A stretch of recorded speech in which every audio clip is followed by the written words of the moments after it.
Saint-Esprit, tu as commencé ce trimestre avec nous, tu évolues avec nous, tu vas achever avec nous. Que toute la gloire te revienne, Seigneur, ce matin. Merci pour ta parole. Tu nous aimes tellement. C'est pourquoi chaque fois que nous nous réunissons, tu nous parles. Tu nous révèles ton cœur, tu nous révèles ta pensée. Ton plan divin pour chacun de nous. Reçois la louange, reçois l'adoration. Saint-Esprit, nous voulons nous soumettre à toi, à ta parole, Seigneur, à partir d'aujourd'hui. Et aide-nous à t'obéir, à marcher, Seigneur, selon tes ordres divins. Sois béni, Père, dans le nom de Jésus. Amen. Amen. On s'assoit ce matin.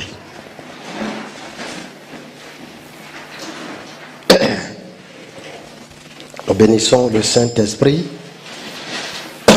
pour sa présence, pour sa grâce, pour chacun de nous. Et ce matin, nous allons aborder un thème important, les premiers mots de la terre promise. Les premiers mots de la terre promise. C'est notre thème ce matin, les premiers mots de la terre promise. Allons dans Exode 33. Allons dans Exode 33. Exode 33.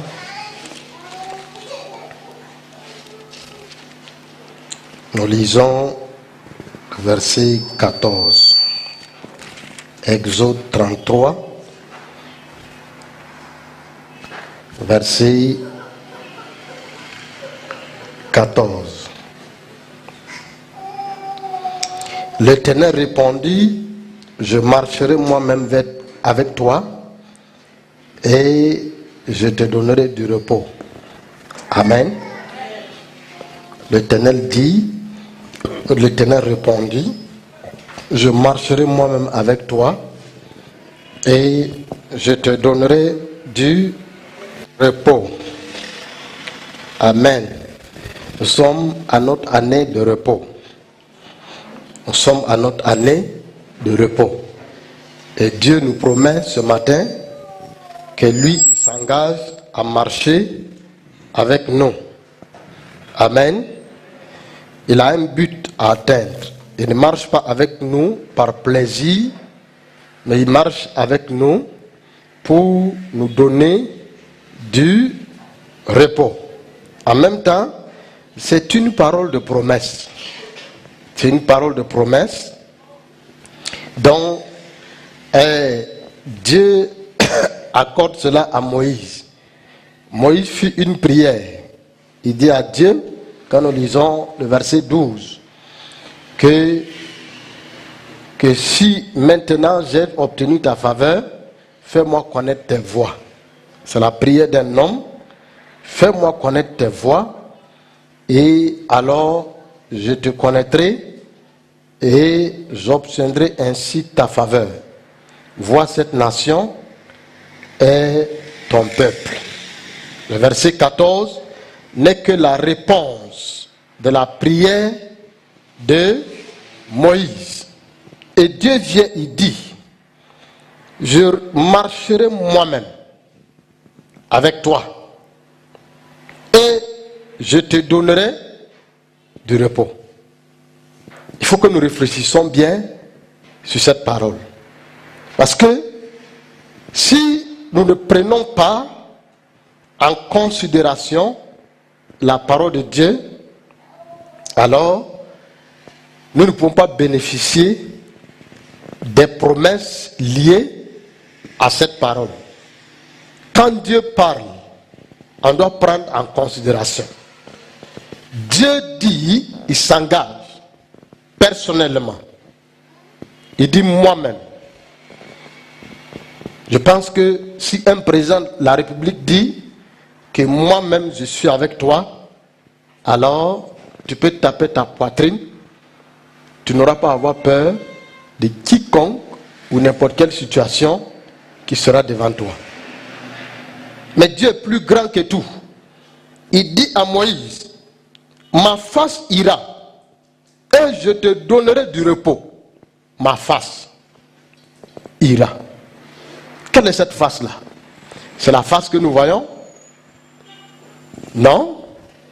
Il dit ma présence, ma personne, ma gloire, mon Esprit Saint ira devant toi. Je vais te conduire. Hein? Et je te donnerai du repos. Et quand nous prenons la parole de Dieu, par exemple, 1 Corinthiens dit que les promesses de Dieu sont oui et amen. Ça veut dire que les promesses de Dieu ne faillissent jamais. Quand Dieu dit, la chose va finir par s'accomplir. Il dit dans le livre du prophète Ésaïe, je veille sur ma parole pour l'exécuter. Il dit encore, quand ma parole sort, elle doit d'abord accomplir ma volonté. Le but pour lequel elle est sortie là, cette parole doit atteindre son objectif. Tant qu'elle n'atteint pas son objectif, elle ne reviendra pas à lui Dieu. Non. Donc, ça veut dire toute parole qui sort accomplit le but avant de remonter sur Dieu. La parole ne se perd jamais. Tout comme la semence. Quand vous semez, vous ne perdez pas.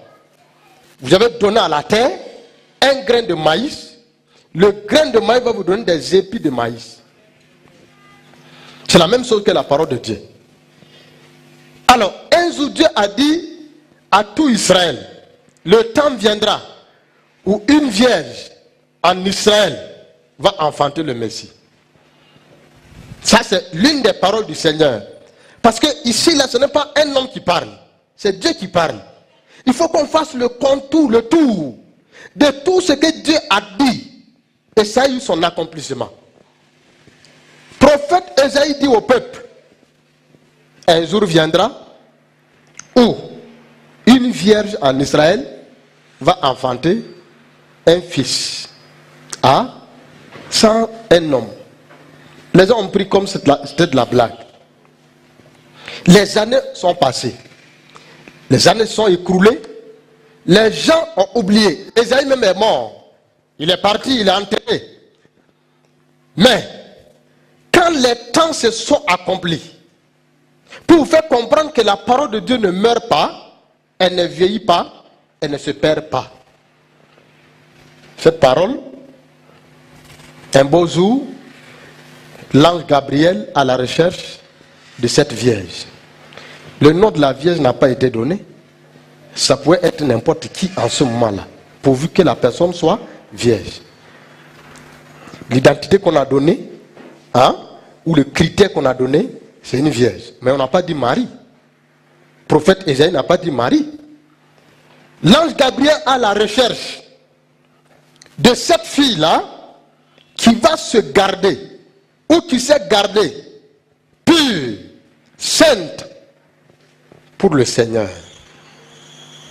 Effectivement, en ciblant les maisons, en partant de maison en maison, alors, pas qu'il n'y avait pas de vierges, mais en plus du critère que la fille doit être vierge, il faut être disposé.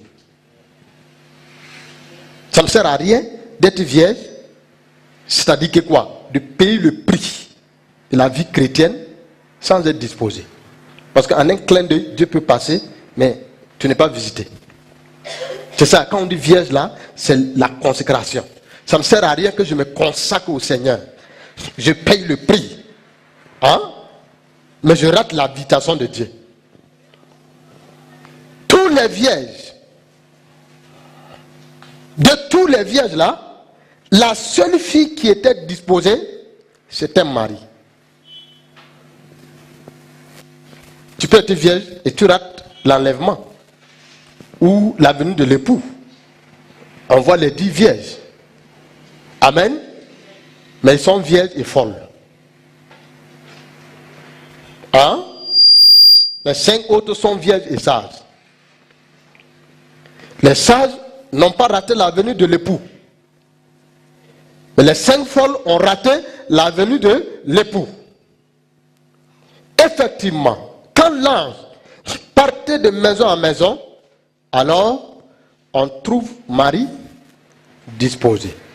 Parce qu'il fallait savoir la venue, le signe de l'ange par la salutation. Et toute personne dont l'ange saluait, toutes les filles dont l'ange saluait, alors elles n'avaient pas le discernement, la connexion, elles n'avaient pas ça pour savoir que c'était une salutation divine. C'est pourquoi tous ces vierges-là sont passés de côté. Quand l'ange salue Marie, on dit troublé par cette salutation. Pourquoi Marie est troublée? Pourquoi les autres vierges-là n'ont pas été troublées? Pourquoi? Parce que Marie trouve que la salutation était étrange. L'être divin là était étrange, la salutation était étrange. Les gens ont l'habitude de dire bonjour. En Israël, quand quelqu'un dit bonjour, il ne s'arrête pas là. Non. Il va demander comment se porte ta poule, comment se porte ton mouton, comment se porte ton bœuf, comment se porte le village, mais l'ange n'a pas dit ça. L'ange salue avec un langage divin. Marie est troublée, se posant la question, que veut dire ce genre de salutation? L'ange engage maintenant la conversation. Au bout de 9 mois, Marie met un enfant au monde. La parole de Dieu s'est accomplie, oui ou non? Amen. Ça veut dire, quand Dieu dit, la chose va finir par s'accomplir. Mais maintenant, Dieu dit ici, ma face ira. Moi, ma face ira. Ce n'est pas la face-ci. Ma présence ira. Ma gloire ira. Mon esprit ira. Ma personne, moi-même, pas un ange, ira devant vous et je vais vous donner du repos. Normalement, personne parmi les Juifs qui sont sortis de l'Égypte pour la terre promise ne devrait mourir. Personne ne devrait plus mourir. Parce que Dieu dit qu'il va vous conduire. Vous mourrez encore dans le désert. Mais c'est qu'il y a quelque chose qui ne va pas. Comment grand Dieu dit, il vient, il dit moi, je m'engage à vous conduire. Mais dans tout ça, vous mourrez dans le désert. Il y a quelque chose qui ne va pas.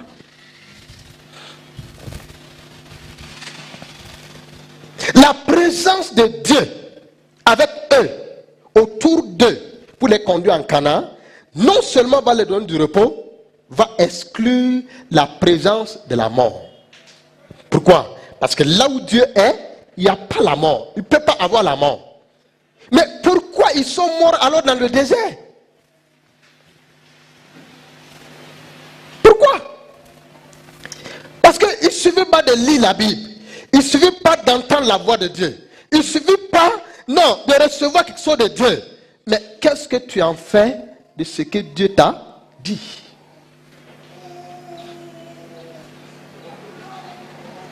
La prise en considération, la main dont nous prenons la parole de Dieu, de ce que Dieu dit, amen, va déterminer notre avenir. Oui. Grand Dieu s'engage, met dans la main. C'est ce que ça veut dire. Il va te couvrir de son ombre. Il va te protéger. Il va te nourrir. Il va te donner à boire, à manger. Sa présence va exclure ou va dominer, va transcender sur les ennemis. Vous allez transcender sur vos ennemis. Mais pourquoi vous êtes morts dans le désert? Pourquoi?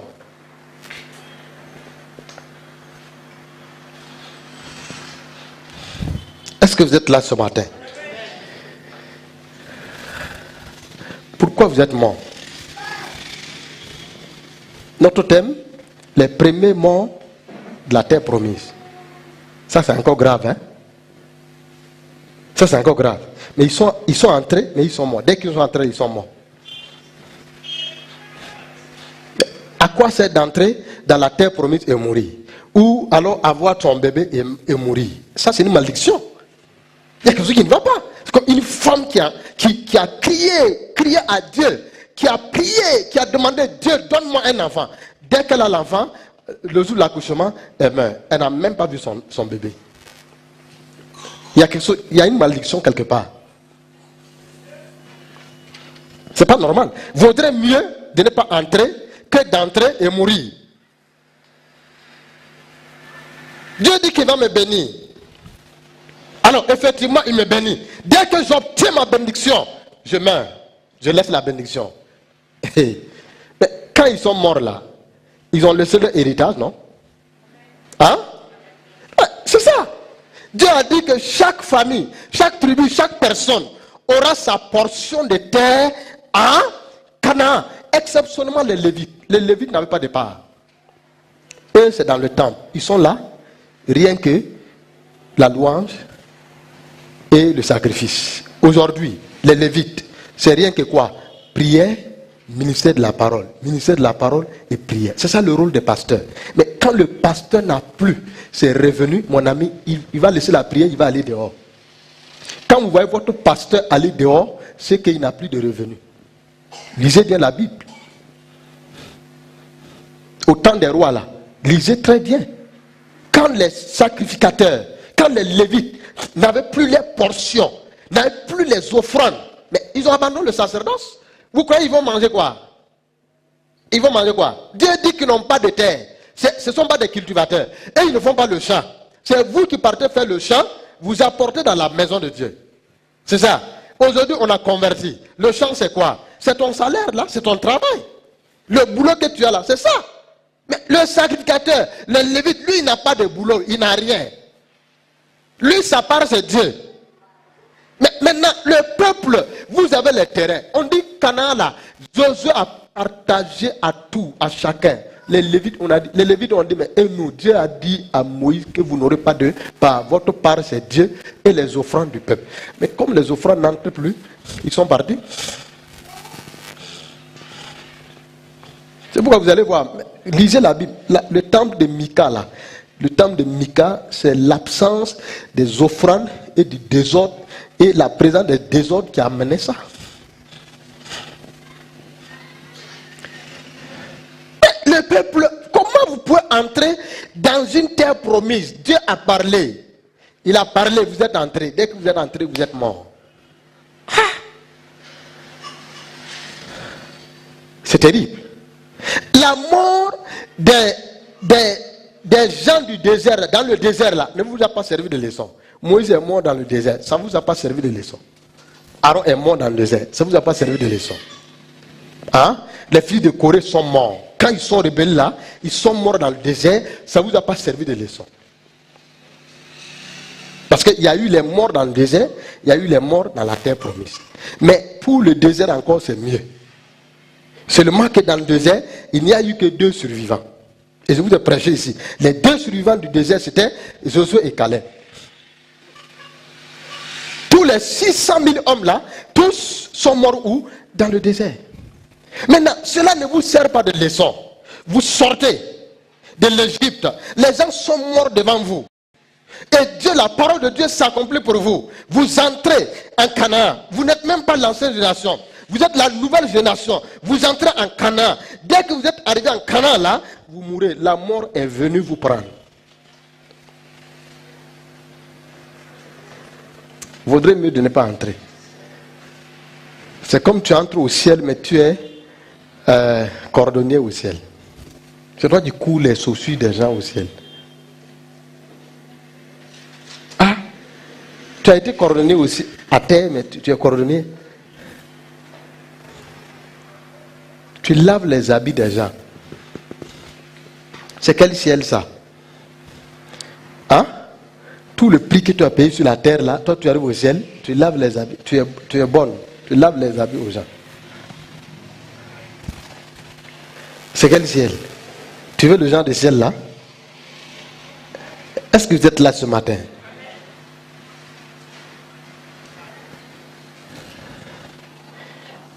Le premier mot de la terre promise. La terre promise, hein? Pourtant, quand on parle de la terre promise, c'est l'image du paradis. Vous comprenez ça? Le jardin d'Éden, l'image du paradis. Ça a été enlevé. L'arche de Noé, l'image du paradis. Ça a sauvé les gens, la famille de Noé, de catastrophe. Quand vous regardez la Bible, il y a l'image du jardin d'Éden là. Hein? Canaan, l'image du paradis. Et à quoi sert d'entrer au paradis? Mais tu es esclave. Ou tu meurs. Tu entres en Canaan, mais tu meurs. Et regarde, est-ce que Dieu ment? Quand il dit, ma face ira, et je te donnerai du repos. Ma face ira. En condition que tu te soumets à mon esprit ira devant toi et il te donnera du repos. Il ira faire quoi? Te conduire. Il n'ira pas te regarder, te contempler, tes beaux habillements, tes prières qui n'ont pas de sens, hein, tes plaintes. Hein, il n'est pas là pour ça. Non, il est là pour te conduire. Vous êtes conduit par un grand Dieu, conduit par le Très-Haut, conduit par son esprit, mais vous mourrez.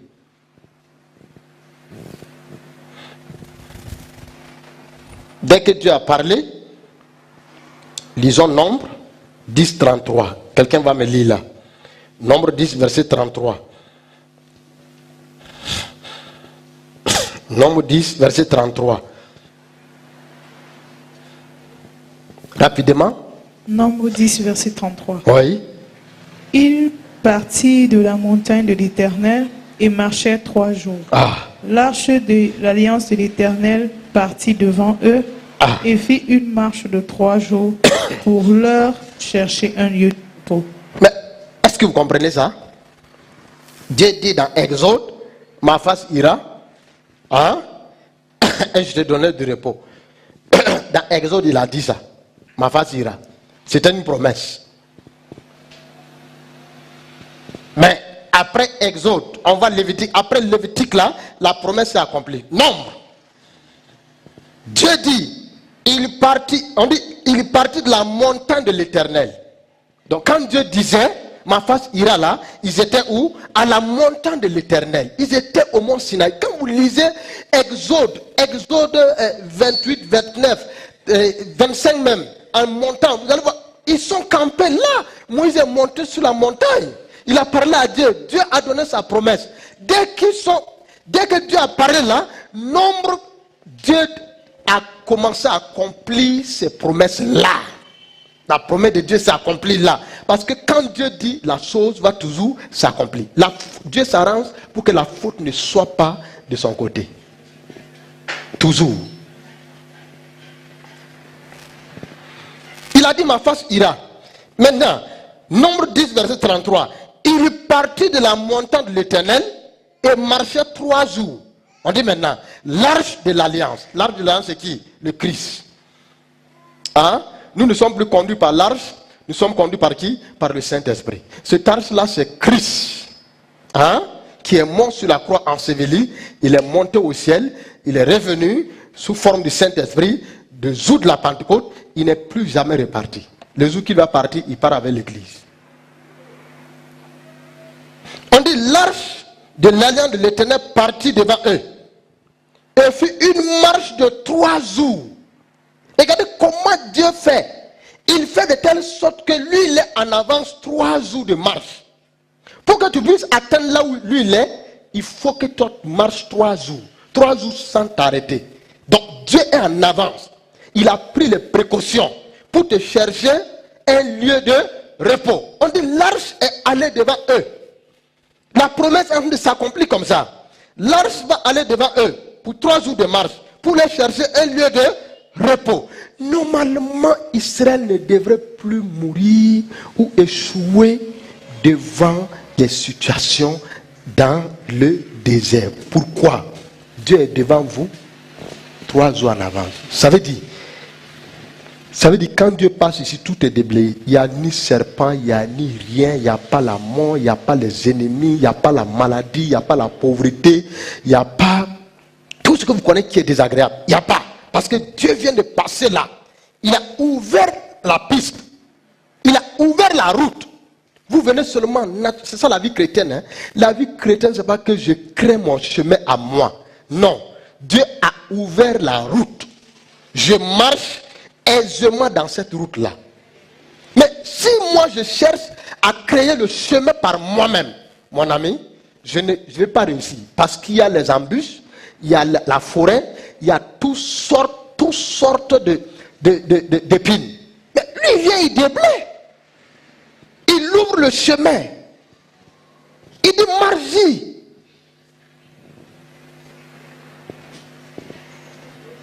Israël ne devrait plus échouer. Dans tout ça, vous échouez. Dieu est devant vous 3 jours. 3 jours de marche. Tout est nettoyé. Mais malgré ça, c'est vous qui appelez même les ennemis dans vos vies. Il faut faire attention. Hein? Bon, Dieu est passé ici. Il n'y a plus d'ennemis. Mais mon attitude va amener l'ennemi ici. Ma rébellion là va amener l'ennemi ici.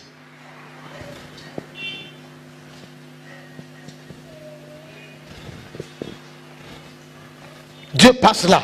Il n'y a plus la galère. Mais mon attitude va apporter la galère ici.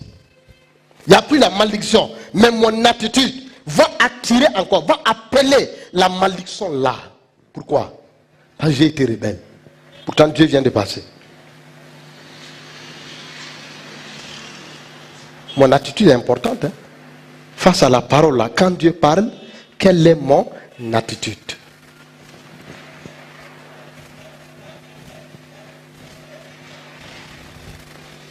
Ma face ira. Il a parlé dans Exode, dans Nombre, ça s'est accompli. Et dans tout ça, Israël a échoué. Hein? Oh, Israël a échoué. Après ça, il y a eu les morts là.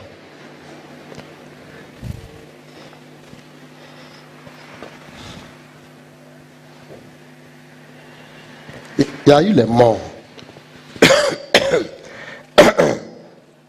Je dois me soumettre à la parole de Dieu. Amen. Je dois obéir cette parole. Ah, Dieu a dit, Seigneur, aide-moi à t'obéir. Dans ce repos que tu as tracé, le chemin de repos que tu as tracé là, moi je vais entrer. N'oubliez pas que Satan sait que Dieu a tracé un chemin. N'oubliez pas. On vit une vie chrétienne, c'est comme Satan est exclu du monde. C'est comme on a supprimé Satan. Mais tu as l'antivirus, ne veut pas dire que les virus n'existent plus. Vrai ou faux? Toi, tu as l'antivirus. Hein? Ça ne veut pas dire que les virus n'existent plus. Les virus existent. Mais, à cause de ton antivirus, ils ne pourront pas entrer. En condition, si ton antivirus est à jour. Un antivirus qui n'est pas à jour, les démons entrent là. Les microbes entrent. Les virus entrent. Vrai ou faux? Ça entre. Ah, moi j'ai l'antivirus, mon ami. Tu as mis à jour, ça fait combien de jours? Tu es allé chercher la puissance dans le serveur du propriétaire là. Mise à jour, c'est quoi? Je suis au Cameroun, je me connecte, je cherche la puissance dans le serveur du créateur. C'est ça, mise à jour. C'est ça. Surtout les nouvelles applications aujourd'hui. Tant que tu ne mets pas à jour, mon ami, ton téléphone sera lent, ta machine sera lente. Donc quand je me connecte, alors je lance à partir de l'application ici. Quand je lance, alors le système est déjà établi comme ça. Ma machine va se connecter, même s'il est où, je ne sais pas. Je ne sais absolument pas savoir là où il est. Ça va aller dans son cerveau, dans sa chambre. Je vais me connecter, je vais prendre la puissance là, la force là, c'est ça mise à jour. Je reviens au Cameroun ici, j'installe ça dans ma machine, alors tous les virus qui sont là commencent à courir, il va les tuer tous. C'est ça? Je suis sur terre, mais je me mets à jour. J'envoie, je prends la puissance de Dieu, je me connecte au royaume des cieux, je prends toute la puissance de Dieu, je mets en moi. C'est ça. S'il y a les démons maintenant, en moi, ou les situations, les problèmes, puisque la mise à jour a été faite, la présence, la puissance de Dieu a été faite, la face de Dieu est là, sa gloire est là, ça va refouler les situations. C'est ça. Mettons nos vies à jour. Dieu a parlé. Il a parlé. Israël, ils ont dit Alléluia. Ils ont dit gloire à Dieu. Oh, tu es vraiment avec nous. Mais regardez. Regardez. Donc, désobéir à la voix de Dieu, à ne pas soumettre au Saint-Esprit, va nous apporter la mort. Oui. Ça va nous apporter la mort. Tu veux ou tu ne veux pas, tu vas mourir.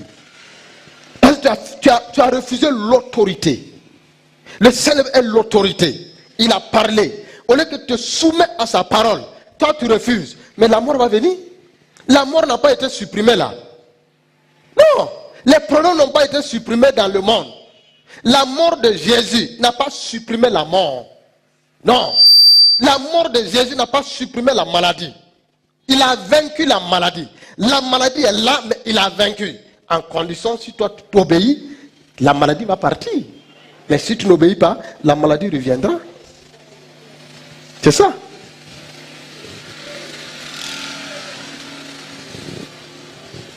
C'est ça. Pourquoi la terre, quand Dieu a parlé, la terre a obéi, la terre s'est soumise, la terre a été restaurée. Mais si nos vies sont toujours comme ça, ça veut dire quelque part, on n'obéit pas. La terre là, c'est nous. On dit, il y avait les ténèbres à la surface de la terre. Tu as été créé à la base de quoi d'abord? Tu as été créé à la base du fer? C'est pas à la base de la terre? Ah, quand on dit que les ténèbres étaient à la surface de la terre là, ça veut dire quoi? Les ténèbres étaient à la surface de qui? De tous les hommes? Si Dieu créait l'homme en ce moment-là, les ténèbres allaient être à la surface de qui? Tous les... Ah. Dieu ne pouvait même pas enlever la terre pour créer l'homme tant que la terre n'est pas restaurée. Puisqu'il y a les ténèbres. Mais quand Dieu s'est tenu, il a parlé là, est-ce que la terre et les ténèbres ont résisté? Hein? Mais on nous parle mercredi, mardi, vendredi, dimanche. On est là assis. La terre là, la terre a obéi. La terre qui ne bouge pas, qui ne parle pas, a obéi. La terre qui ne ressemble pas à Dieu a obéi. Toi, tu ressembles à Dieu.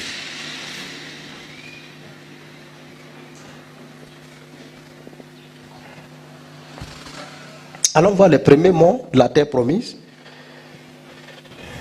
Allons voir les premiers mots de la terre promise. Donc, nous parlons bien des premiers mots. Les premiers mots de la terre promise.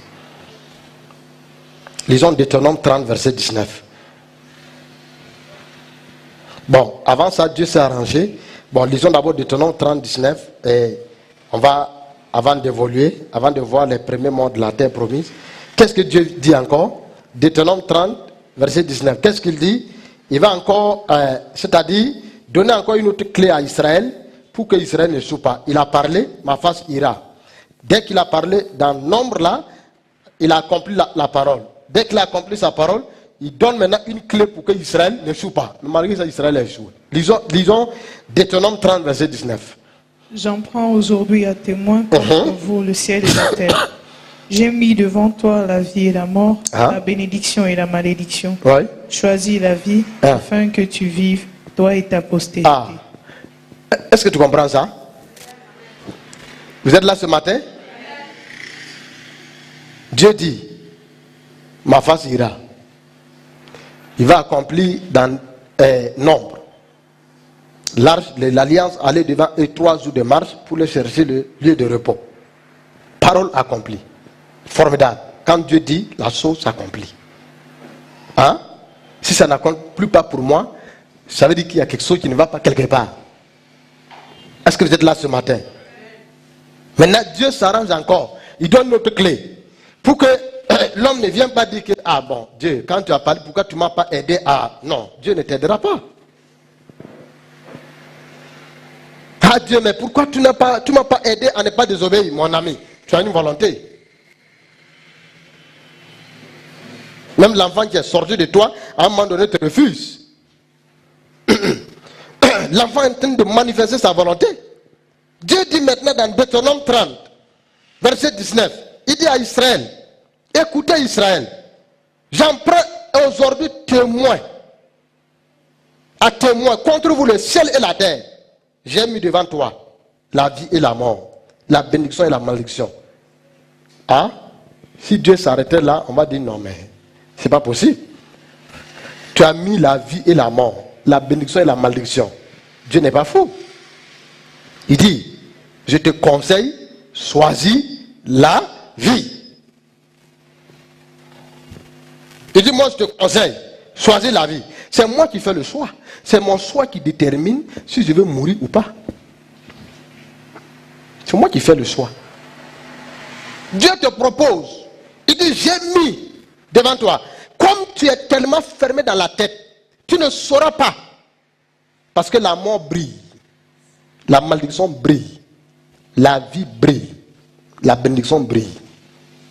C'est ça qui a trompé Ève. L'arbre de la connaissance du bien et du mal. Le fruit là brillait, mon ami. Tout brillait dans le jardin là. Si Dieu ne te disait pas que ça, c'est l'arbre de la mort, mon ami, tu ne pourrais pas savoir. Ça brille.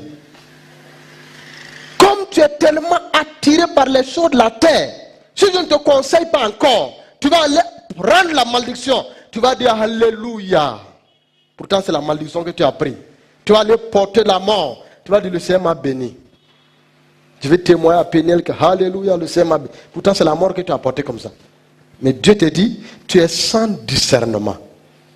Je te conseille de faire quoi? C'est ça l'esprit de conseil. Le Saint-Dieu n'est pas là pour Alléluia, Alléluia, Alléluia, Alléluia. Mais le choix que tu as fait là, qui t'a conseillé? Toi, tu as Alléluia, Alléluia. Hein? Même le choix de l'école pour tes enfants, tu ne connais pas. Le bon choix. Tu ne connais même pas quelle école sera, quel établissement sera bien pour tes enfants. Les parents doivent être sages là. Aujourd'hui, si un parent comment je vais dire, inscrit son enfant dans une école qui n'est pas bilingue, c'est que sa tête ne tient pas. Laissez-moi vous dire, c'est que ta tête ne tient pas. Si toi, parent, tu es assis, tu me regardes. Si c'était les parents des années 1945, oui, je suis d'accord. Mais aujourd'hui, un parent camerounais, tu pars, inscris ton enfant dans un établissement qui n'est pas bilingue, c'est que tu es fermé ici. Viens, je vais taper, je vais ouvrir. Tu es fermé. Quand tu regardes le français et l'anglais, est-ce qu'il y a match? Hein? Tu ne vois pas que le monde évolue? Hein? Est-ce que vous êtes là ce matin?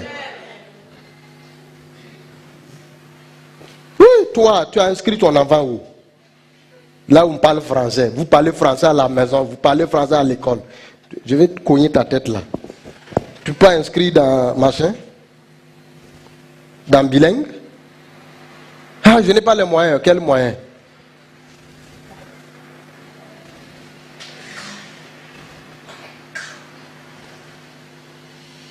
Tu vois que ton enfant est limité par les Français. Ouais. Si moi j'ai été à l'école, au lycée, mon ami, à l'université, que je ne parle pas l'anglais. Non. Il y a des gens qui ont jappé l'anglais ici. Vous êtes assis. Vous avez jappé l'anglais. Les cours d'anglais. C'est ça, non? Ah. Le Seigneur vous a fait grâce d'aller à l'école. Vous envoie à l'école. On dit cours d'anglais. Nous, on nous apprenait l'arabe. Quand j'ai fini l'école, là, c'est l'arabe. Mais toi, le Seigneur a fait grâce. Tes parents, tu es allé à machin, tu es allé à l'université, tu as même le bac. tout ça là. Mais tu n'as même welcome, tu ne connais pas dire welcome, mon ami. Quand on dit welcome, toi tu sors. Welcome, on dit bienvenue, toi tu sors. C'est quoi ça? Donc, comme tu n'as même pas de discernement, moi, Dieu, je m'engage. Je te conseille encore, prends, choisis la vie. Choisis la bénédiction. Qu'est-ce qui serait l'affaire? L'esprit de conseil vient encore les conseiller, mais ils refusent. C'est ça le Saint-Esprit. Le Seigneur n'est pas là pour le spectacle. Hein? Il est là, c'est le pasteur qui est one man show. Quand lui se tient là, les gens ils renversent les gens. Brrr. Mais quand tu regardes dans son église, là, ce n'est que les stupides. Quand ils prennent les décisions, c'est bête. Ah, votre Saint-Esprit là est comment? Ouh, mon ami, il guérit les gens, il renverse les gens s'enroulent, ils chient, ils font la diarrhée, ils vomissent, ils se lèvent, ils disent alléluia, ils témoignent, tout le monde entier voit, mais ils sont stupides, ils sont boutoukou. La tête là est fermée, l'esprit de conseil n'est pas là. Ça, c'est pas le Saint-Esprit. Dieu dit choisis. Ils ont refusé. Alors maintenant, voir les premiers mots de la terre promise.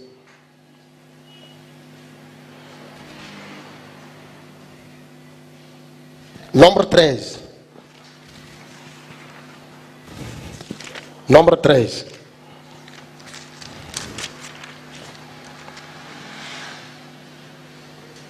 Les 12 espions envoyés où? En Canaan. C'est ça, non? Amen. Les 12 espions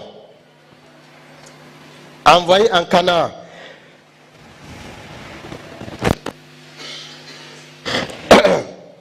Verset 1, on dit l'Éternel parla à Moïse et dit, envoie des hommes pour explorer le pays de Canaan que je donne aux Israélites.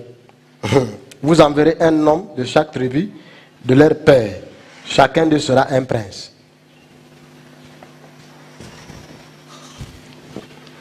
Ils sont partis, non? Quand on les a envoyés, ils sont partis. Oui ou non? Verset 17, Moïse les envoya pour explorer le pays de Canaan. Il leur dit montez ici par le Negev. Puis vous montrerez sur la montagne. Vous verrez le pays, ce qu'il est, et le peuple qui habite. S'il est fort ou faible, s'il est en petit ou en grand nombre. Ce qu'est le pays où il habite, s'il est bon ou mauvais. Ce que sont les villes où il habite, campement ou forteresse. Ce qu'est le terrain, s'il est gras ou maigre. S'il se trouve des arbres ou s'il n'y a point, fortifiez-vous, prenez des fruits du pays. Qu'est-ce que Dieu dit? Fortifiez-vous, prenez les fruits du pays. On dit que c'était le temps des premiers raisins. Ils montaient et ils exploraient le pays. Depuis le désert de Stin jusqu'à Rehob, à l'entrée de Hama. Ils montaient dans le Negev. Et ils allaient jusqu'à Hébron. Ah? Jusqu'à Hébron, hein? Quand ils arrivent à Hébron, où était Aïman, Sheshai, Talmaï, enfant d'Anak. Hébron avait été bâti 7 ans avant Sohan, en Égypte. Donc ils arrivaient jusqu'à la ville d'Escol, où ils campaient un serment de vie avec une grappe de raisin qu'il portait à 2 au moins d'une perche. Il prit aussi des grenades et des figues. On appela cet endroit vallée d'Escol à cause de la grappe que les Israélites y coupèrent. Il fit de retour de l'exploration du pays au bout de 40 jours. Ils sont allés, ils ont pris les fruits. Ça veut dire quoi? Ils sont entrés en Canaan. C'est les fruits de Canaan. Mais regardez quand ils sont sortis. Lis-moi la suite maintenant. Qu'est-ce que dit son dit? Verset 26. Verset 26. À leur arrivée, ils se rendirent auprès de Moïse et toute l'assemblée des enfants d'Israël à Kadès, dans le désert de Paran. Il leur fit un rapport, ainsi qu'à toute l'assemblée, et il leur montrait les fruits du pays. Voici ce qu'ils racontèrent à Moïse. Nous sommes allés dans le pays où tu nous as envoyés. À la vérité, c'est un pays où coule le lait et le miel, et voici les fruits. Mais le peuple qui habite ce pays est puissant, les villes sont fortifiées, très grandes. Nous y avons vu des enfants d'Anak. Les Amalekites habitent la contrée du Midi. Les Étiens, les Jébusiens et les Amoréens habitent la montagne. Et les Cananéens habitent près de la mer et le long du Jourdain. Caleb fit Continue. Verset 30. Caleb fit taire le peuple qui murmurait contre Moïse. Il dit, montons, emparons-nous du pays, nous y serons vainqueurs. Mais les hommes qui étaient allés avec lui dirent, nous ne pouvons pas monter contre ce pays, car il est plus fort que nous. Et ils décrièrent devant les enfants d'Israël le pays qu'ils avaient exploré. Ils dirent, le pays que nous avons parcouru pour explorer est un pays qui dévore ses habitants. Tous ceux que nous y avons vus sont des hommes d'une haute taille. Et nous y avons vu des géants, enfants d'Anak, de la race des géants. Nous étions à leurs yeux et aux leurs comme des sauterelles. Vous comprenez ça? Est-ce que je vous pose la question, vous comprenez?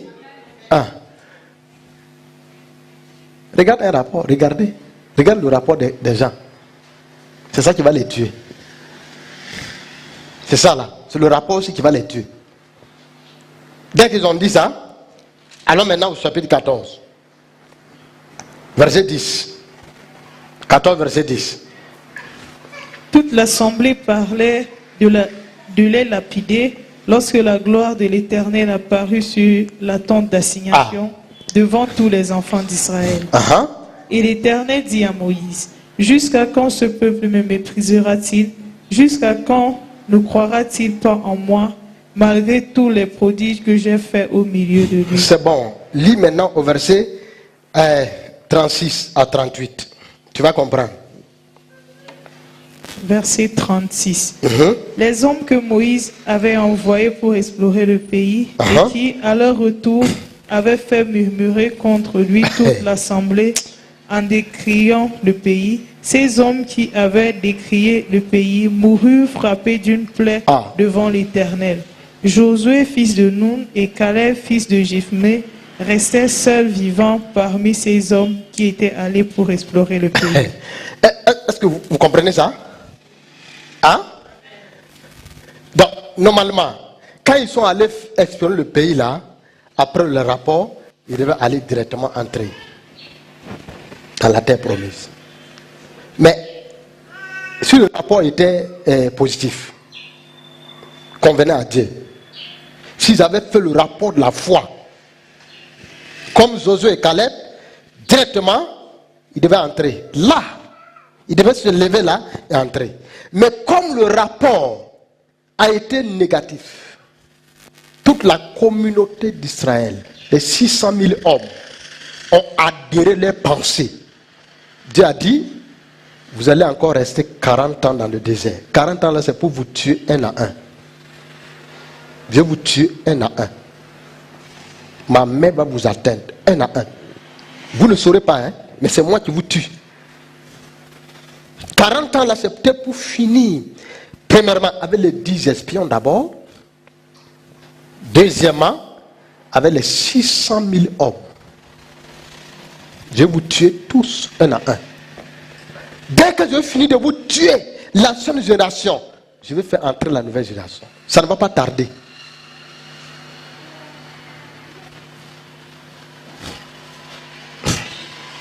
Dix espions. Vous partez en Canaan. Vous enlevez les fruits.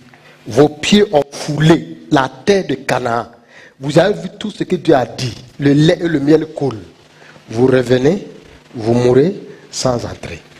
Ils sont les premiers morts de la terre promise. Ils sont entrés. Comment je peux entrer au ciel, je ressors? Ah! Je tiens encore un langage latin. Mais c'est pas normal. Dieu a dit qu'il y a ça.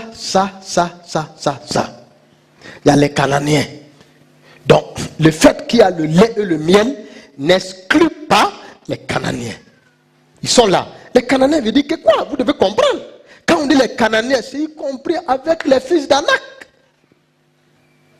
C'est y compris avec les Phérésiens, les Yébousiens, tout ça. Dieu vous dit, la terre existe. C'est là. Il y a le raisin pour faire le jus. Vous allez boire. Il y a les grenadines pour faire le jus de grenadine. Vous allez boire.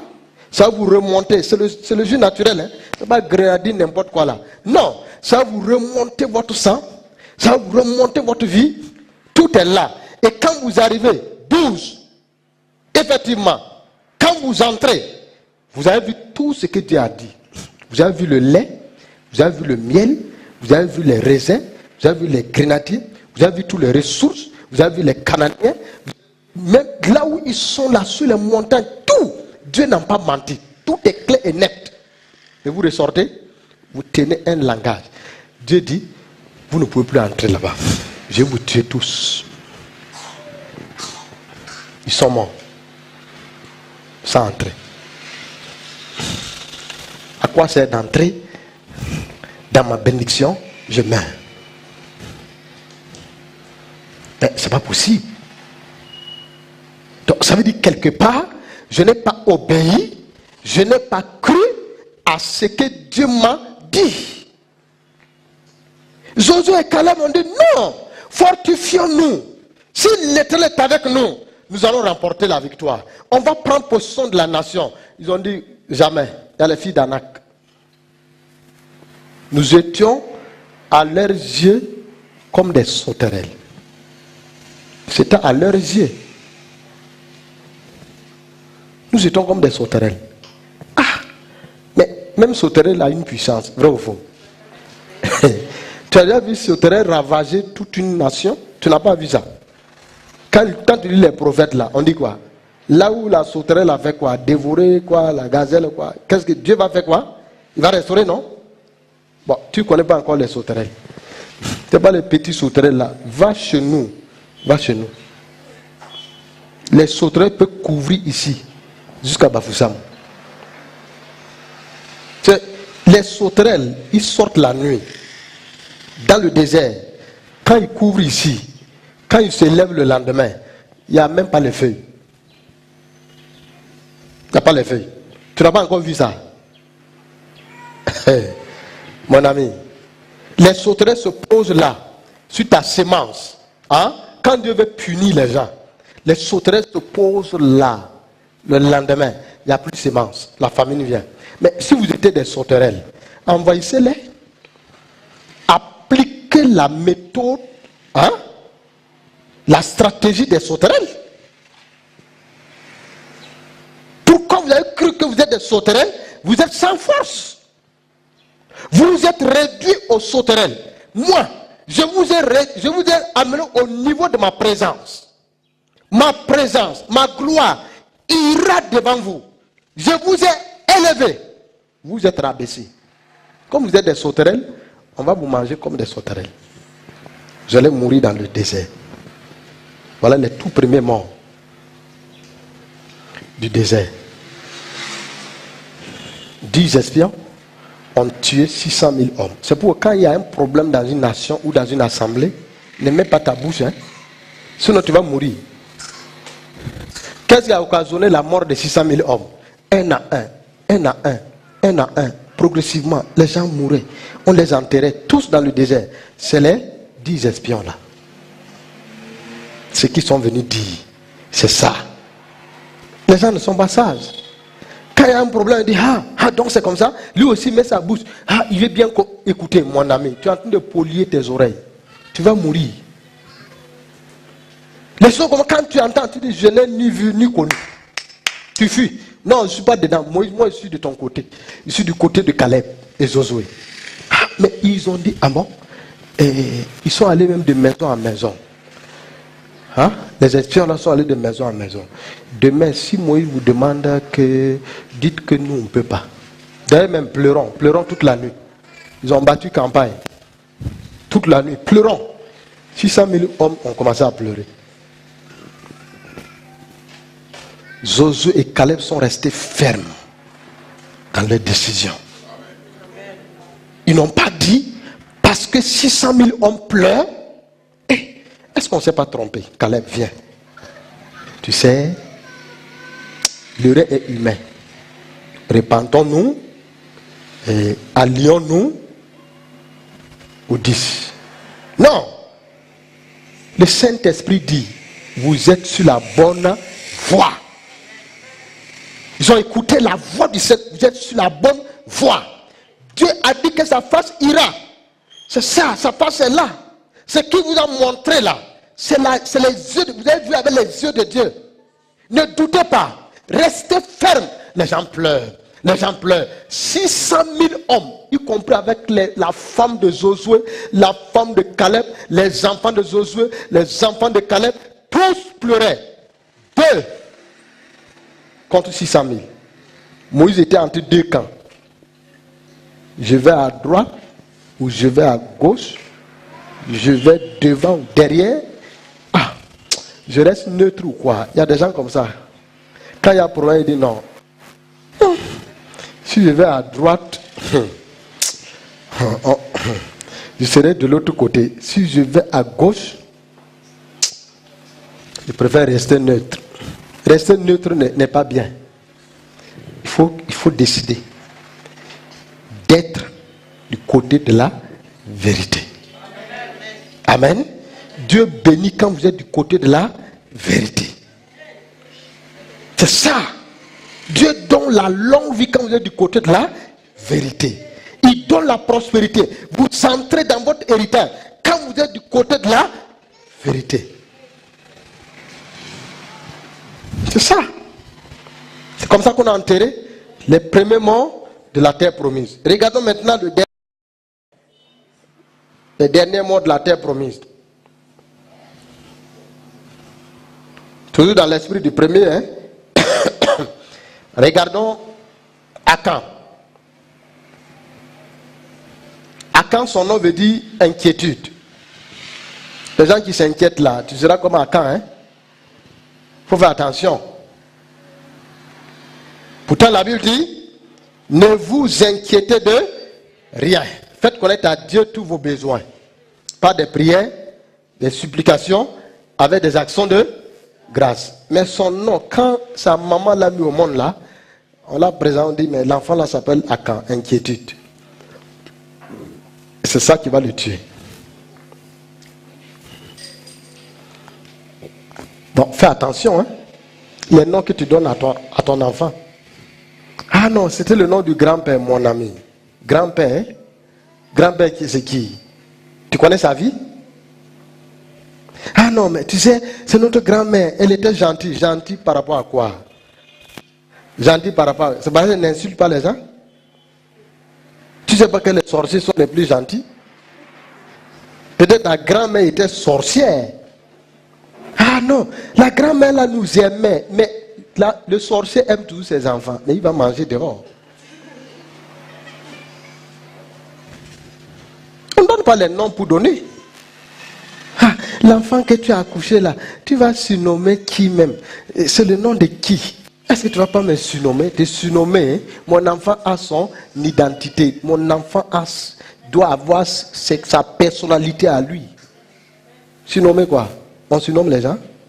Tous les noms qui sont dans la Bible, là, toi tu n'as pas vu tout ça. Tu pas donner le nom de ta grand-mère, tu dis ma feu grand-mère. Tu as dit feu grand-mère. Le feu va prendre tes enfants. Mon ami, feu grand-mère, feu grand-père, mon ami, mon feu grand frère, mon feu oncle, mon ami. C'est pourquoi le feu est partout. Il faut faire attention. Voilà Akan. Je ne sais pas comment ses parents n'ont pas réfléchi. On donne le nom inquiétude à l'enfant. Mais Akan a beau eu la volonté, mais son nom va le ramener en arrière. Regardez voyez ce jeune homme-là, Akan là, tous les combats du désert, le bon monsieur a tenu. Il tient devant le combat du désert. Donc, ça veut dire, le soulèvement des Éthiopiens là n'ont pas pu amener Akan. Même s'il était peut-être petit à l'époque, le soulèvement des autres personnes là n'a pas pu amener Akan. Le bon monsieur se bat. Il dit, je vais réussir. Je vais entrer en Canaan. Ah, tu vas entrer où? En Canaan. Mais est-ce que tu as brisé ton nom là? Il a eu toutes sortes de révélations, sauf son nom, Akan. Inquiétude. Quand Akan se lève, hey, la rentrée là c'est compliqué. Hein? Comment je vais faire pour inscrire mes enfants? Tu es Akan? Inquiétude. Ah vraiment, voici Noël qui vient. Je ne sais même pas comment je vais faire comment pour habiller mes enfants. Akan, inquiétude. Voilà le nom de quelqu'un. Il a bravé tous les obstacles. D'ailleurs, quand ils sont arrivés à Jéricho, le grand combat de Jéricho, Akan était là. Il combat, il remporte la victoire. Le Jourdain, il a traversé le Jourdain. Le symbole de la nouvelle naissance. Le bon monsieur a vécu ça. Il a traversé le Jourdain. Grand Jéricho qui était fermé. Il a contribué. Jéricho est tombé. À Gilgal, on l'a circoncis. Parce qu'il était de la nouvelle classe, toute la nouvelle classe devrait arriver vis-à-vis de Jéricho, Gilgal. Ils doivent camper, on doit les circoncire avant d'entrer. On les a circoncis. Donc Akan est circoncis. Akan a fait vraiment une étape de bravoure. Mais devant une petite ville, le fond de Akan va sortir. Parce que déjà Jéricho là, Jéricho c'est en Canaan, hein? Jéricho c'est pas hors de Canaan. La première ville qui vous ferme l'accès d'entrée de Jéricho, de Canaan, c'est Jéricho. On dit la ville était fermée, barricadée, personne n'entrait, personne ne sortait. C'était la base militaire des Cananéens. C'est comme on dit la GP, ou les billes. Tu ne peux pas. On dit sur le mur là, deux chars pouvaient se rencontrer. Jéricho est tombé. Akan dit gloire à Dieu, on dit c'est pas fini. Hein? Il y a une petite ville qu'on appelle Haï. Ça fait crier les gens. Il faut faire attention. Tout enfant de Dieu fait attention à la petite ville Haï.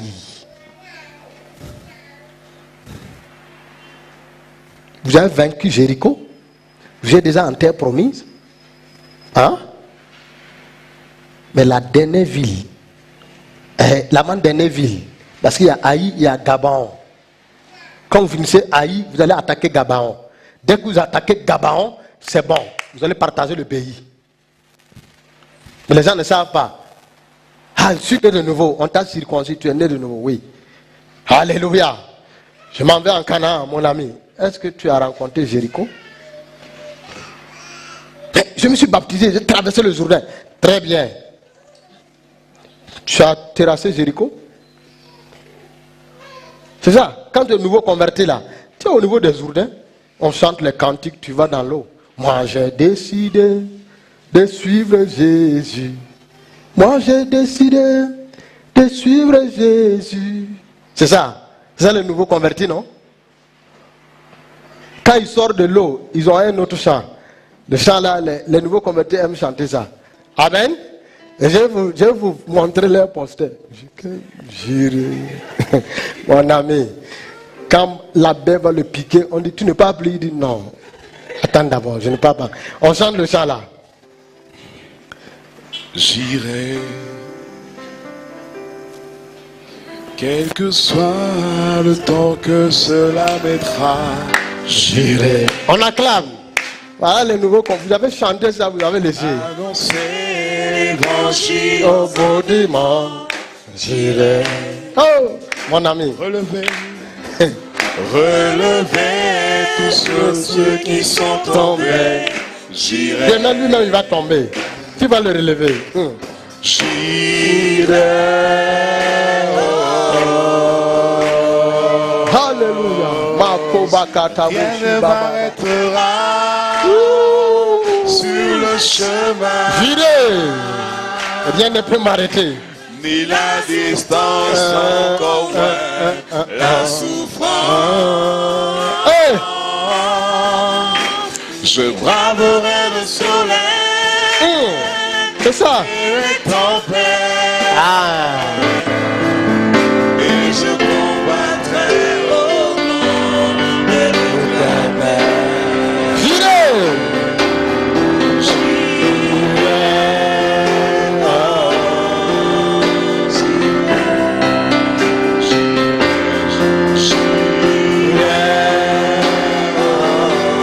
Rien ne m'arrêtera.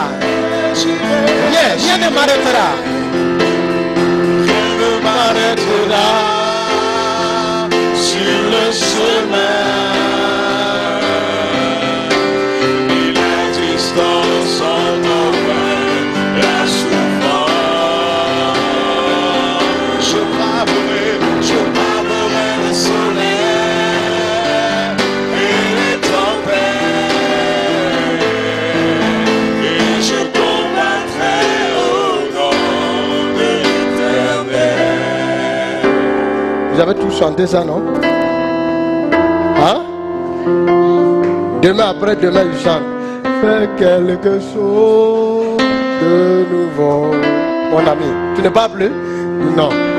Quelque chose de nouveau. Asseyez-vous. C'est ça. Hein? C'est comme une sœur là, au Burkina, qui témoigne. Ouh, on était ensemble au village.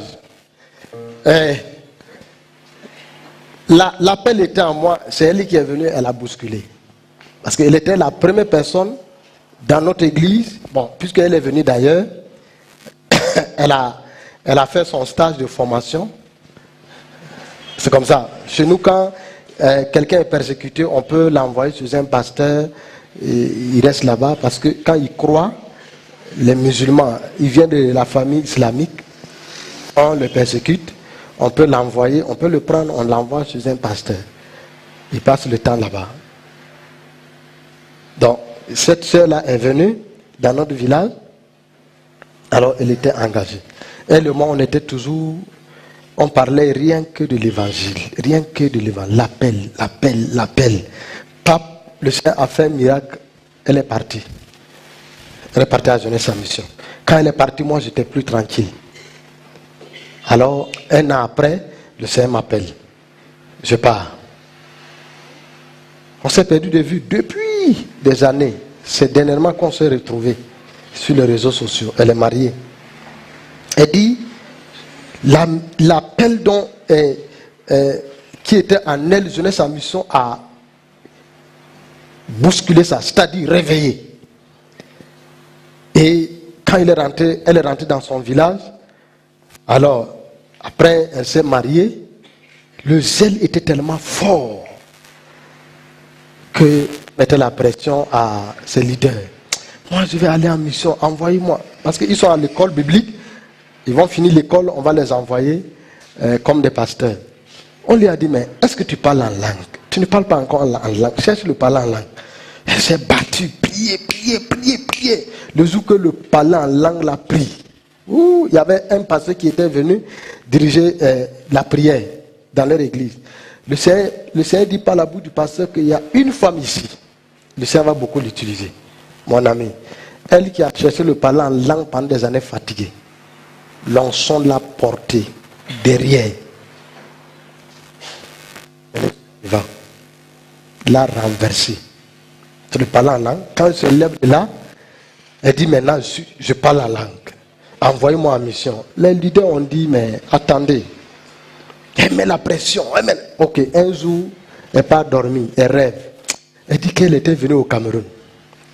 Que les gens là sont habillés avec les trucs traditionnels au rein. Hein? Ils ont les trucs aux pieds. Que la sorcellerie du Cameroun là, c'est trop grave. Que le Seigneur lui a montré comment il est arrivé parmi ce peuple là Avec le zèle, il s'est levé. Il a commencé à prêcher. Il y a un petit qui est venu, qui l'a soulevé par les oreilles. Ça, c'est dans le rêve, hein. Soulevé par les oreilles, secoué comme ça, déposé. Elle s'est réveillée du rêve là, hein, avec les palpitations. Quand elle s'est levée, elle a dit à ses leaders que moi je ne parle plus. Hein. Je ne suis pas encore prête. On dit, il y a quoi? Il dit, hey, cette nuit j'ai fait un rêve que le Seigneur m'a envoyé au Cameroun. Il y a un groupe de sorcellerie là. Moi avec le zèle là, je voulais parler. Le petit là m'a soulevé les oreilles. Mes 2 pieds en l'air. Quand il m'a déposé, moi, je ne parle pas encore. Attendez d'abord. Donc, elle m'a raconté ça. Donc, alors, voici Akan. Akan va faire quelque chose. Un homme qui a bravé les étapes, mais une petite ville, Haï, va mettre à terre Akan. Allons dans Josué. Josué 7, verset 4. Et on va finir là. Josué 7, je crois, verset 4.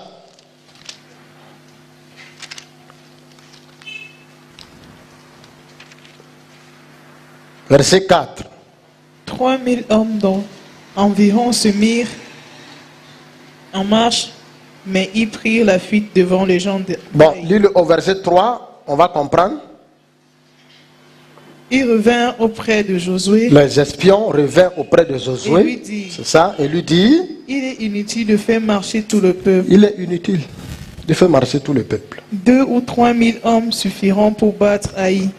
Ne donne pas cette fatigue à tout le peuple, car bon. Ils sont en petit nombre. C'est bon, on s'arrête là. Ils ont combattu Jéricho, les murs sont écroulés, ils ont tué tous les Jérichois, ils ont maudit la ville. Bon, on dit maintenant, il y a une petite ville devant là qui s'appelle Haï. Il dit, allez-y espionner le pays là, la ville là, est revenue. Les 2 espions sont partis. Quand ils sont revenus, ils ont dit à Josué, mais inutile d'envoyer toute l'armée. Ils sont en petit nombre. Ils sont tellement petits que 3000 soldats, 3000 de nos soldats peuvent tuer tous ces gens-là, peuvent finir avec la ville. Josué aussi sans discernement, il dit, oh, il choisit 3000 hommes. Quand il choisit 3000 hommes, ils s'en vont. Parmi les 3000 hommes là, il y avait qui? Akan. Quand ils arrivent là, ils attaquent la ville de Haï. Une petite ville, hein? C'est ça qui ferme. Ça défie les pèlerins. Ça défie ceux qui sont à l'antichambre de Canaan. Haï est une petite ville mais qui cache les minéraux. 3 grands minéraux. Haï cache ça. C'est là. C'est un piège. Il y a des villes qui cachent les choses. C'est un piège contre les enfants de Dieu. Les enfants ne savent pas ça. Mais quand ils sont partis, l'armée est partie. Ils arrivent. Ils ont engagé le combat. Mais on tue tout le monde. Le reste là s'enfuit. Ils arrivent au camp. Il dit mais c'est pas possible. On nous a tués. Josué dit mais c'est pas normal ça. Josué tombe face contre tête du matin jusqu'au soir devant l'arche de l'alliance. Il ne se lève pas. Il crie à Dieu. Il dit Seigneur, pourquoi? Pourquoi une petite ville pareille vient nous mettre à terre? Un petit démon, petite situation me dépasse, moi chrétien, enfant de Dieu, né de nouveau. C'est pas normal. Le soir, Dieu dit Josué, lève-toi. Je vais te dire les raisons.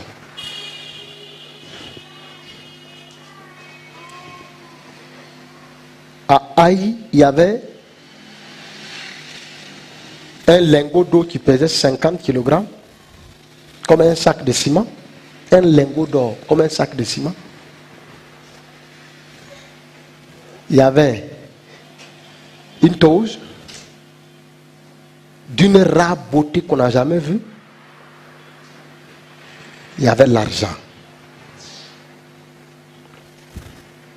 C'est là.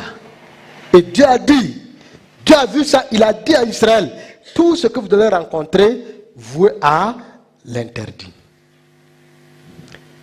Israël n'a pas compris. Dieu sait là où il y a les pièges contre toi. C'est pourquoi il t'avertit.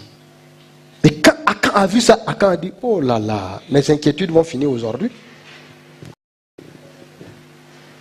Mais Dieu m'a donné de lingots d'or. 50 kg de lingots d'or. L'or qui pèse comme un sac de ciment. Non. Ma pauvreté est finie. Ma part de Canaan là, c'est ici. Ma part de lait et le miel là, c'est ici. Il y a des maris piégés. Il y a des femmes piégées. Il y a des bénédictions piégées. C'est dans le pays. C'est là. C'est tapis là. Satan, quand tu arrives, il ouvre tes yeux. Il dit, ah, Dieu m'a donné ça. Je vais prendre facilement. Akan a vu, il a pris, il a creusé la terre sous sa tente, il a mis, il a fermé. Il dit, Israël, combattons, mon ami. Dieu n'est plus là. Il y a un interdit parmi vous. Les gens tombent, les gens tombent, les gens tombent, les gens tombent, les morts, les morts, les morts. Ils fuient. Ils arrivent au camp. Dieu dit à Josué, il y a l'interdit. Akan, tu es déjà en terre promise. Tu es déjà en Canaan. Canaan n'est pas mieux que le lait et le miel là n'est pas mieux que le lingot d'or. Et les pièces d'argent là. Et ce fameux tabu là, d'une rare beauté. On dit d'une rare beauté. Le diable a toujours te présenter quelque chose qui brille, qui est attirant. Akan, tu as bravé toutes ces étapes-là. Tu n'es pas mort dans le désert. Le désert avait ces défis-là, avait ces problèmes. Tu as remporté la victoire. Tu as vu les gens mourir. Tu as vu la grande bataille de Jéricho, c'est tombé. Quand Balaam et Balak tombent piégés, hein, le plan Balaam et Balak, la stratégie Balaam et Balak, quand ils vous ont piégé, toi en tant que jeune homme, tu n'es pas tombé dans l'impudicité. Tu as eu la vie sauve. Regarde les échelons. Regarde les étapes que tu as bravées. Mais à quand tu viens devant lingot d'or, l'argent, un habit. Tu vends ta vie. Tu prends ça, tu ouvres la terre, tu fermes. Personne n'a vu, mais Dieu a vu. À quoi sert d'entrer en terre promise et d'être voleur de la terre promise? Ah, toi tu es voleur, terre promise. Non, les voleurs n'hériteront pas le royaume des cieux.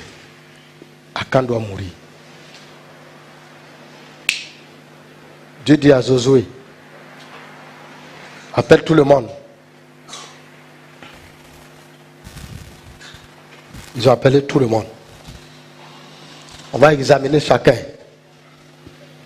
Par tribu, de tribu par tribu, c'est venu tomber sur la tribu d'Akan. La tribu d'Akan, c'est venu tomber sur son chef.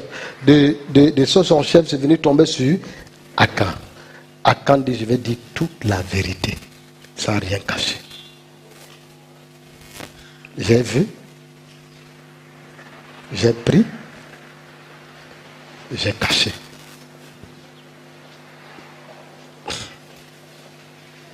Premier mort de la terre promise. Il entre, mais on le lapide. Moïse dit, ah, comme tu as fait ceci, bon, on va te lapider. Tu vas passer par le feu. Tout ce qui t'appartient, toute ta famille. C'est comme ça qu'on l'a aligné. Ils sont tous morts. On a lapidé Akan. Jusqu'aujourd'hui, la Bible dit que les pierres des enfants d'Israël avec lesquels on a lapidé, ça lui sert de tombe jusqu'aujourd'hui. Pourtant, il est entré en terre promise. Comment je peux entrer dans la présence de Dieu? La parole de Dieu est en train de s'accomplir pour moi. Mais je meurs. Pourquoi? Akan s'est focalisé sur ses inquiétudes. Comment je vais faire pour devenir? Comment faire pour réussir? Comment faire pour m'en sortir? Comment faire pour avoir le succès? Comment faire pour avoir la promotion? Comment faire pour avoir la gloire? C'est pourquoi quand il a vu l'interdit, l'interdit ne vous dira pas que c'est interdit. C'est à vous d'avoir le discernement. Le Saint-Esprit est là pour ça. On dit ma face ira. Il est là pour ça, pour vous dire ça c'est interdit. Mais Akan a fermé ses oreilles, tous ses sens, et il a pris l'interdit. Quand il a pris l'interdit, il a causé d'énormes problèmes à Israël. Amen. Nous ne devrons ni mourir dans le désert, ni mourir en Canaan. Amen. On doit bénéficier des promesses de Dieu, de la parole de Dieu, de ce que Dieu a dit. Regarde, tout ce qui devrait appartenir à Akan, c'est parti ailleurs. Que le Seigneur nous aide. Amen. Que le Saint-Esprit, l'Esprit de conseil, soit toujours de notre côté pour nous aider à ne pas choisir l'interdit, à ne pas désobéir à la voix de Dieu. Tu vas te mettre debout ce matin et nous allons parler au Seigneur. Tu vas parler à l'Esprit de Dieu. Tu vas dire au Saint-Esprit, tu as dit que tu iras devant moi. J'accepte que tu ailles devant moi, que tu me conduises, que tu me canalises, que tu m'observes. Chaque fois que je vais sortir ton plan, ramène-moi Seigneur. Tu vas ouvrir ta bouche, on se met debout, tu vas ouvrir ta bouche, on va prier le Seigneur. Si les filles d'Aza peuvent nous donner un chant qui va nous permettre de prier. Un chant d'adoration.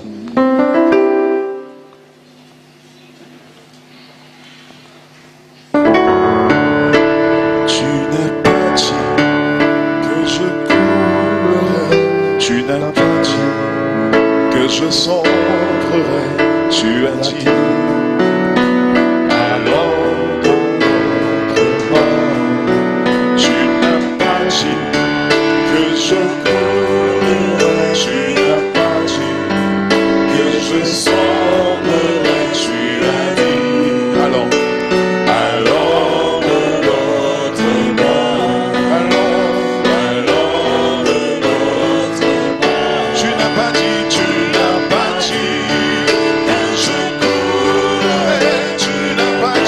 Je sombrerai, oh, tu as dit, allons de l'autre bord. Tu n'as pas dit que je coulerai, tu n'as pas dit que je sombrerai, oh, tu as dit, allons.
Atteindre de l'autre bord ce matin. Alors ouvre ta bouche maintenant et demande au Saint-Esprit. Le Saint-Esprit t'a fait une promesse. Ma face ira devant toi. Dis-lui, ouvre ta bouche, ne te tais pas. Ouvre ta bouche et dis au Saint-Esprit de te conduire, que sa face puisse aller devant toi. Voici, nous sommes presque à la fin de l'année. Il doit te conduire ce matin. Il doit te conduire au repos. Il doit te diriger. Il doit t'orienter. Appelle le Saint-Esprit. La face de Dieu, c'est le Saint-Esprit. La face de Dieu, c'est la gloire de Dieu. La face de Dieu, c'est la présence de Dieu. Alors, tu ne dois pas mourir dans le désert. Tu ne dois pas être les premiers morts de Canaan. Tu ne dois pas entrer dans la terre promise et mourir. Non, tu dois prendre possession de ce que Dieu t'a promis, de ce qu'il t'a donné. Mais cela est important quand tu vas obéir à la voix du Saint-Esprit. Demande au Seigneur ce matin: Saint-Esprit, aide-moi à obéir à ta voix, à obéir à la voix du Saint-Esprit. Oui, que ce Saint-Esprit me conduise. Je ne veux pas être rebelle à sa voix. Je veux me soumettre à sa voix. Je veux me soumettre à lui ce matin. Ouvre ta bouche, continue de prier. Demande au Seigneur de t'aider. Si la mort vient, la mort ne doit pas te prendre. Oui, parle au Seigneur. Prie ce matin. Dans le nom de Jésus-Christ Nazareth. C'est nous refusons de mourir, d'être les premiers morts de la terre promise. Seigneur, ça ne sert à rien d'entrer et mourir. Si nous sommes entrés, ça veut dire que la mort n'a plus sa place. Car tu as promis, Saint-Esprit, d'être avec nous. Que ta face va aller devant nous pour nous choisir le lieu de repos. Et dès que tu as parlé, tu as accompli ta parole. Oui, Seigneur, dans le livre des Nombres. Et tu es allé devant ton peuple. Seigneur, mets-toi devant nous ce matin. Mets-toi devant nous, Seigneur, pour le reste de cette année. Que ta face puisse, lui, devant nous, puisse conduire nous et puisse nous conduire, Seigneur, afin que nous puissions réussir dans la terre promise. Merci, Seigneur. Nous bannissons tout esprit de mort. Maintenant, la mort dans nos vies de prière, la mort dans notre communion, la mort dans notre relation avec toi, la mort dans notre attachement à la parole de Dieu, la mort dans la vie de prière. Nous refusons totalement, Seigneur, que la vie abondante vienne maintenant. Oh Seigneur, béni sois-tu. Reçois toute la gloire. Sois béni, Saint-Esprit. Sois loué ce matin. Sois honoré, Seigneur. Merci d'un cœur reconnaissant. Merci, Père. Père, nous bénissons ta présence. Nous te rendons toute la gloire. Seigneur, je remets chaque personne ici présente. Oui, Seigneur, entre tes mains. Nous sommes les partisans de la terre promise. Nous ne sommes pas des hommes et des femmes qui vont mourir dans la terre promise. Oui, la mort n'a pas sa place. Alors que la mort, c'est la cessation d'une vie. Et Canaan, c'est l'étape suivante, l'étape de bénédiction, l'étape d'une nouvelle vie qui commence. C'est nous voulons entrer dans cette terre Canaan. Nous voulons bénéficier de cette nouvelle vie qui commence. Oui, la mort n'a pas sa place. La mort, où est ton aiguillon? Que tout ce qui va contribuer pour notre mort, Seigneur, les pièges que l'ennemi tend, oui, dans la ville d'Aïe, pour nous empêcher d'entrer, pour nous pousser à la faute, pour nous pousser, oui, à la corruption, pour nous pousser à la compromission. Seigneur, nous tenons dans ta présence et nous disons non. Que ton Esprit Saint nous aide, oui, Père, à tenir ferme devant toute tentation. Sois béni, Père, sois loué, Seigneur. Que toute la gloire te revienne, Saint-Esprit. Sois honoré ce matin. Au nom de Jésus-Christ de Nazareth. Amen. Amen. Voilà, on va prendre nos offrandes. Après, je vais prier. On prend nos offrandes rapidement. On prend nos offrandes. Après, on se met debout, on prend nos offrandes. On se met debout, on prend nos offrandes. Un chant d'Azaph.